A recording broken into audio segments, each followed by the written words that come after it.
talk to you. Now on 77 WABC, your New York weekend. A guy who has terrorist on speed dial. Is he gutsy or crazy? It's Aaron Klein, Investigative Radio, with WorldNet Daily Reporter and John Batchelor contributor, Aaron Klein. The Mount of Olives, a very holy site in Judaism, located right next to the Temple Mount on the Western Wall. The Mount of Olives, of course, is also heavily associated with Christianity, with Christian prophecy. Now, the Mount of Olives contains one of the single most important cemeteries in Judaism. It goes all the way back to the Bible. In fact, biblical figures, biblical prophets are buried there. Also, an individual known as the Rambam, Nachmanides in English, buried there. And also modern Israeli figures, including the former Prime Minister of Israel, Menachem Begin. Now, what might surprise you is that the Mount of Olives, again, located right next to the Temple Mount, located right next to the Western Wall, this Mount of Olives and its graveyard has been site very recently to incredible, rampant desecration of the graveyard. And joining me right now to discuss this unfolding situation, and it's not just desecration, apparently it is much more, including Islamic land grabs, including intimidation of Jewish figures and visitors, all right next to the Temple Mount. Joining me is Menachem Lubinski, who is from the International Community for the Preservation of the Mount of Olives. Now, in Hebrew, the Mount of Olives is called Har Hazeitim. Mr. Lubinski, first of all, tell us about the desecrations that are going on at the cemetery. Well, the desecrations include routine destruction of graves, strewing of garbage throughout Mount of Olives, trampling on graves, playing soccer there, storing construction material, turning it into everything but the holiness that it deserves. And you also note here that there's violence directed at visitors? Yes, this has been going on for many years. Visitors have been routinely stoned. Some have been firebombed. Just as recent as a week ago, a family going to Har Hazeitim was stoned. The traffic circle approach to Har Hazeitim. And there are many, many Americans who have stories of having been attacked on Har Hazeitim in the past few years. By Har Hazeitim, again, he's referring here to the Mount of Olives. Amazingly, there's a legal building on land that is zoned for cemetery use. What is that about? There's a mosque that is directly adjacent to the burial ground where Prime Minister Begin is buried. It was a very small mosque. They're now extending it. It is officially zoned as a cemetery. The municipality of Jerusalem has issued a stop order, but that has been violated.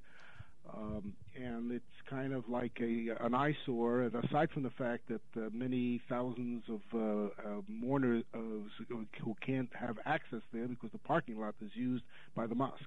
So in other words, what the mosque is doing here is very similar to what they have done also on the Temple Mount, the holiest site for Judaism, where they're essentially turning it into a giant mosque. Now, the obvious question, although for me, I am based in Israel. I'm broadcasting today from the WABC Small Business Authority satellite studios in Tel Aviv, Israel, where I have reported from for the last 5.5, 6 years. So I'm not really surprised by these kinds of findings. I've seen similar things with regard to other holy sites, like the Tomb of the Patriarchs, one of the holiest sites also in Judaism, also on the Temple Mount itself. Desecration we saw with Joseph's tomb.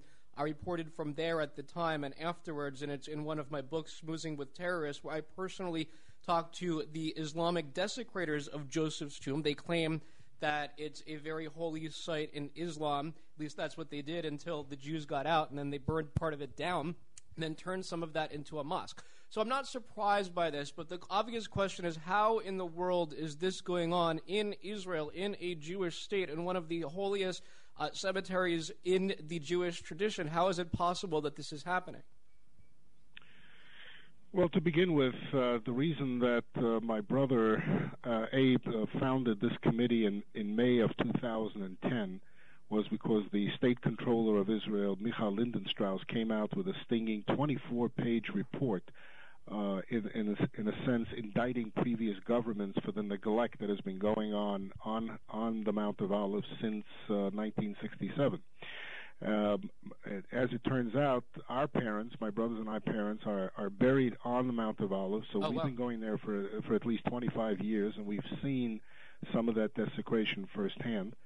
But if you talk about desecration, you have to go back to the period of the Jordanian rule, which unprecedented in history. Even the Nazis did not destroy as many graves as they did. They destroyed 75,000 graves to build the infrastructure for the hotel, roads, and neighborhoods. Har Hazeitim in the years of 1930s, 1940s was said to have 205,000 graves. Well, so hold on, wait a minute, because the Muslims have long claimed that this is a holy site to them, and the same thing with regard to the Temple Mount, and yet the king of Jordan, during the time of the Jordanian occupation of Jerusalem until 1967, didn't once visit the area. So it's certainly not the Western Wall. So are you saying that this is not exactly the holy site for Islam that they claim that it is? Well, I'm not at all disputing that whatever holy sites they claim Jerusalem as Al-Quds is their holy site as well. But what is clear is that it is the holiest and the oldest Jewish cemetery, that there were 205,000 Jewish graves. The small Muslim cemetery that is on the Mount of Olives, it pales by comparison to the large number of graves that are Jewish graves. The Jewish history is very much comes alive there when you talk about David having been there. You talk about the high priests having prepared for their work at the Temple Mount. When you talk about the burning of the ashes, when you talk about the fact that this was the mountain where the new Jewish month was proclaimed. This is very much, so much a part of Jewish history, culture, and heritage that you can't separate the Mount of Olives from Judaism. But for the Jordanians to have done that, there are some studies that the Nazis, in its totality and marching through Europe, destroyed some 12,000 graves, but the Jordanians destroyed 75,000 graves using tombstones for roads. It is only now, as a result of the efforts of the International Committee, that thousands of graves are being restored, that areas are being cleaned, even where there are no tombstones, so that those graves are not violated. For the first time in the history of Har Hazeitim, there are now surveillance cameras that are throughout the mountain. Very shortly, we hope to have a new police presence there. The dynamics of Har Hazeitim will change. It has to change because, as I said before, this is Judaism. This is the history of Judaism. Yeah, I mean, it certainly has to change, but the history, according to the Palestinian Authority, of course, is all lies. There is no Jewish historic connection to Jerusalem. There is no Christian connection. In fact, actually, when the Waqf, the Islamic custodians of the Temple Mount, were caught at the time, this was in the 90s, and then again very recently in 2007, where amazingly they were given permission by the Israeli government to dig up, at the time, Solomon stables and other areas on the Temple Mount. They were caught red-handed throwing out Jewish artifacts that proved that the area, of course, is historically connected to Judaism. Now, the idea of graves, the concept of violating a grave of any religion is really just absurd, and it shows the sickness here, because I was based in the Gaza Strip, in Gush Katif, in the Jewish communities of Gaza as a reporter, and I will never forget that when Israel had to uproot the homes of Gush Katif, of the Jewish communities of Gaza, they also needed to remove the cemeteries. I spoke with a mother whose soldier son was killed in Gaza, was buried there, and she was beside herself that the bones needed to be removed from the soil lest they possibly be violated from Hamas, so which obviously Hamas took over the Gaza Strip. So the question becomes, because just a few weeks ago, I believe it was, somebody else, another Muslim, was caught desecrating on the Mount of Olives, where he was there for something like 30, 45 minutes, and he was caught on tape, and then it wasn't the police, it was private security guards, apparently, that detained him until the police came, where he said that he was paid 1,000 shekel, which is about $350, $400. The question becomes, is this institutionalized desecration on the Mount of Olives? By that, I mean the Palestinian Authority or other Palestinian groups, or is this happening on the side by just characters who are not affiliated with the Palestinians? Well, you characterize that very well. There seems to be a historical denial that Har Hazeitim, that the Mount of Olives, really is part of Jewish history.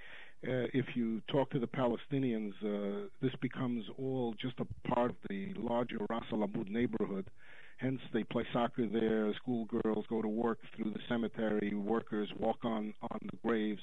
It's nothing more than a field to them that's adjacent to the neighborhood. There's no understanding of the sanctity of what a grave represents. Even that perpetrator that you discussed received only 3 months, even though he was paid $1,000 by someone.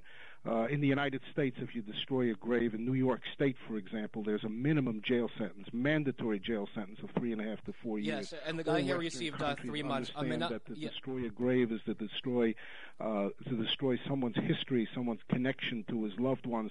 And why is it that Israel, which has provided access to all religions to their holy sites, the only people that don't have access because they're being stoned on a regular basis are Jews? Yeah, well, I'll Jews tell you, are being denied access to go pray at the grave of a loved one, of a holy in a holy site. Yeah, although actually it is the Israeli government that sometimes also denies access to Jews. This time I'm talking the Temple Mount, where Jews and Christians are only allowed up for about an hour in the morning and an hour in the afternoon, and Muslims can go up 24 hours a day. Menachem Lubinski of the International Committee for the Preservation of the Mount of Olives. In Hebrew it's called Har Hazeitim, and that Hebrew is important because his website is www.savehar-hazeitim. I'll spell that for you, HarHazeitim.com. Menachem, thank you for being here. Questions and comments next, 1-800-848-WABC.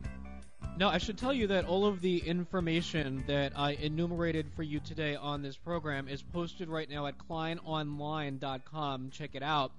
For example, we